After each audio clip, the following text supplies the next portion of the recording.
Why did the Templars hide something more dangerous than gold? Picture waking up on a Friday, the 13th, and discovering that all your assets have been seized, your bank accounts frozen, and you're being hunted by the government. Not for terrorism, not for treason, but because you know too much. This happened on October 13, 1307, when King Philip IV of France ordered the simultaneous arrest of every Knight Templar. Thousands of warrior monks, the most powerful men in Europe, vanished overnight. But here's the detail that will keep you awake. One day before the operation, an entire Templar fleet left the French port of La Rochelle loaded with something, and was never seen again. What they carried wasn't just gold coins or sacred relics. It was knowledge. The kind of knowledge that built impossible cathedrals, financed kings, challenged the Vatican. The Templars weren't just warriors. They were bankers, engineers, alchemists, and guardians of secrets dating back to Solomon's temple. During the Crusades, they excavated beneath the temple ruins in Jerusalem for 9 years. 9 years digging in silence. And when they emerged,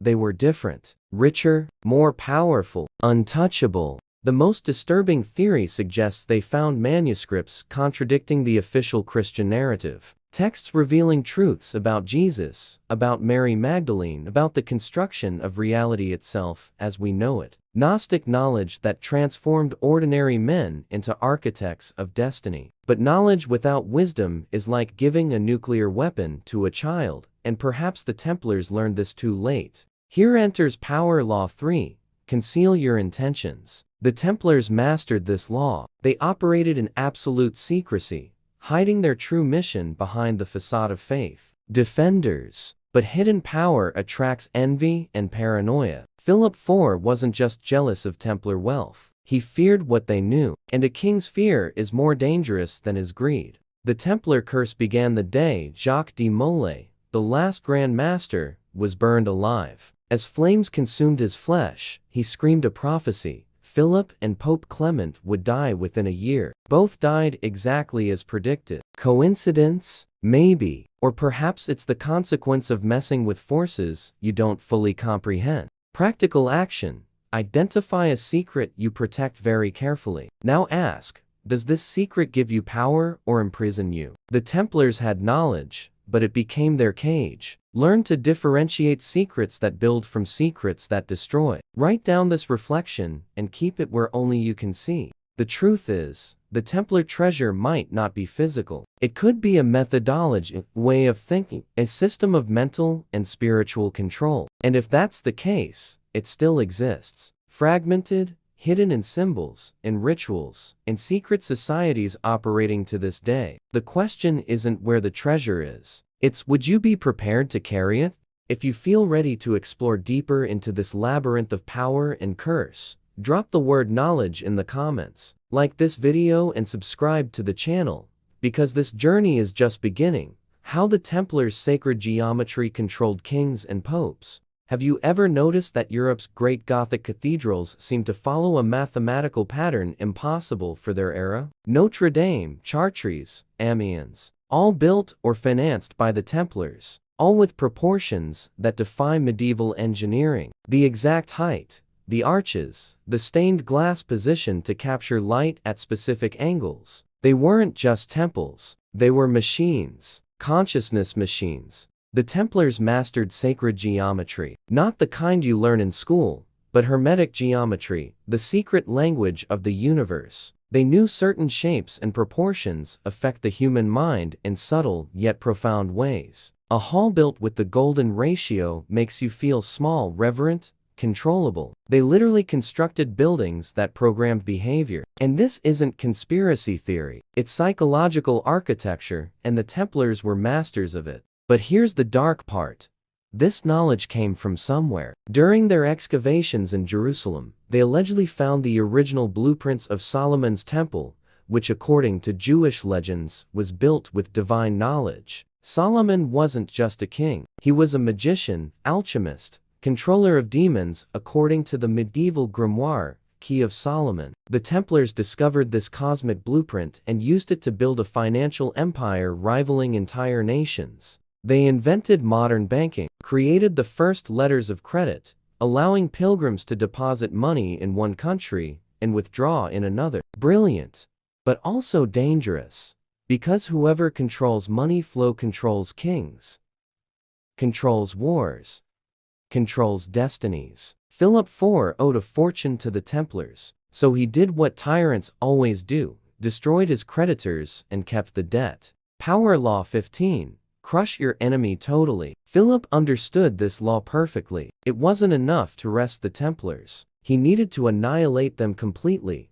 burn their archives, torture until false confessions of heresy and sodomy. But he made a fatal mistake. He assumed destroying the men would destroy the knowledge. Knowledge doesn't die with bodies. It migrates, adapts, hides. Evidence exists that some Templars escaped to Portugal, where they became the Order of Christ. Others went to Scotland, where Templar symbols mysteriously appear in Rosslyn Chapel, the same one from the Da Vinci Code movie. And there's an even more disturbing theory. Some fled to the Americas decades before Columbus, taking the treasure to a virgin continent where they could rebuild everything away from European eyes. Practical action. Study something that gives you strategic advantage, but few people master. It could be body language, negotiation, code, any knowledge that multiplies your personal power. The Templars understood that specialized knowledge makes you indispensable and dangerous. Dedicate 30 minutes daily to this learning for the next 30 days, and watch your influence increase. The Templar treasure might be right under our noses, encoded in symbols we see every day, but don't decipher. The all-seeing eye, the pyramid, the cross, Pat E. They're everywhere, from dollar bills to corporate logos. Coincidence? Unlikely. If you're starting to see the patterns, type geometry in the comments. Leave your like and subscribe, because the secrets get even deeper from here. What if the Templars discovered the secret of immortality? This is where the story gets really strange. In 1314, during the final interrogations before execution, several Templars confessed under extreme torture to possessing ancient manuscripts dealing with transmutation rituals. Before you dismiss this as medieval madness, consider, why would rational men dedicate entire fortunes to seeking the philosopher's stone if there wasn't some truth buried in the symbolism? Alchemy was never really about turning lead into gold. That was code, metaphor. The true goal was internal transmutation, transforming the common man into something superior, illuminated, immortal in consciousness, if not in flesh. The Templars allegedly found original alchemical texts in the Middle East, including Arabic and Hebrew manuscripts dating to civilizations before the biblical flood. Pre-Diluvian knowledge. Imagine what that means. Historical records show the Templars performed secret nocturnal rituals, closed ceremonies that not even the Vatican could witness. During Inquisition interrogations, some confessed under torture that they worshipped a mummified head called Baphomet, a head that supposedly spoke, revealed secrets, granted wisdom. Madness from men broken by pain? Perhaps. Or maybe they actually possessed some artifact, some ancient technology that the medieval mind could only interpret as magic. The most fascinating theory involves the Ark of the Covenant. According to Ethiopian legends and apocryphal texts, the Ark disappeared from Solomon's temple centuries before Christ. But what if the Templars found it during their excavations? The Ark, according to biblical descriptions, had electrical properties that killed anyone who touched it incorrectly. Doesn't sound like magic. Sounds like advanced technology poorly understood. Power Law 28. Enter action with boldness. The Templars didn't ask permission to excavate beneath the world's most sacred site. They simply went and dug for nearly a decade. This boldness transformed them into the most powerful organization of the Middle Ages. But boldness without wisdom is glorious suicide. They achieved power, but not the prudence to keep it hidden long enough. There's a dark legend saying every Templar treasure carries a blood curse. Those who seek it disappear. Entire expeditions vanished without a trace. Oak Island in Nova Scotia has a money pit that has already killed 6 people trying to reach the bottom. 6. And there are stone inscriptions some translate as 40 feet below. 2 million pounds are buried. Coincidence that the island has Templar symbols? Practical action. Identify a bold project you're postponing out of fear or waiting for the perfect moment. The Templars didn't wait for divine authorization to act. They acted, and then justified. Take the first bold step this week, even if small. Calculated boldness builds empires. Hesitation builds regrets. What's truly frightening isn't the curse. It's the possibility the treasure was never lost, that it's under control of Templar successors, operating in fraternities, in corporate boards, at power levels ordinary citizens don't even imagine exist. Invisible power is the most absolute of all.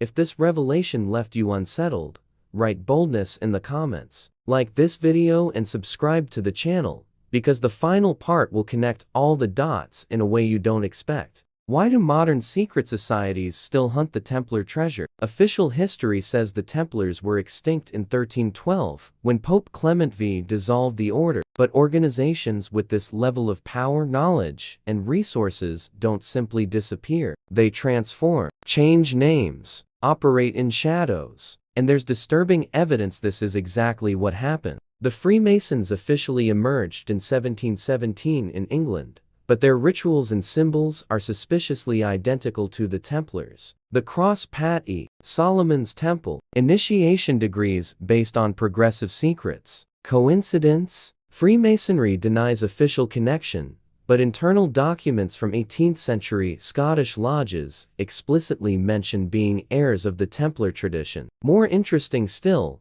Benjamin Franklin, George Washington, and at least 9 signers of the Declaration of Independence were Masons. Men who built an entire nation using sacred geometry principles in Washington, D.C.'s architecture, the Capitol, the Pentagon, the monuments, all positioned according to specific proportions. But here's the detail that will make you question everything. The Templar treasure might not be something you store in vaults. It could be a system, a method of social control so efficient it's still in use. Think about it. The Templars invented central banks, national debt, monetary control, the system dominating the world to this day. What they really discovered was how to control entire civilizations through something abstract: credit, interest, capital flow. In 1979, the French government authorized limited excavations on properties that belonged to the Templars. They found secret tunnels, underground chambers, and in one of them,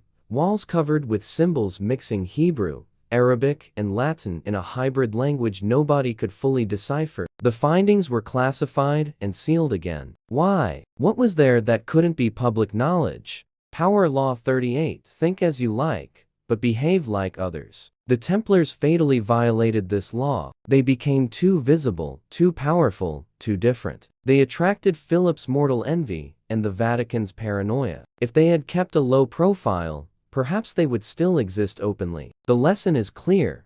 Real power operates discreetly. There's an even darker theory proposed by alternative historians. The true Templar treasure is an archive. Documents proving false royal genealogies, papal scandals, secret agreements that shaped wars and borders. Information is the most valuable currency, and whoever controls dangerous information controls those who have secrets to hide. Institutional blackmail on a continental scale. Final practical action: create your own knowledge treasure. Document insights, strategies, lessons you learn about power, influence, and control. The Templars guarded physical and esoteric knowledge. You can guard practical knowledge that makes you irreplaceable. Keep this archive private, encrypted, personal. Knowledge properly guarded is power nobody can confiscate. The final question isn't whether the Templar treasure exists. The question is, if you found it, would you have the wisdom to use it without being destroyed by it? Knowledge without discipline is poison. Power without ethics is self-destruction. The Templars had knowledge, but lost the political power game. The curse wasn't in the treasure. It was in the arrogance of thinking they were untouchable.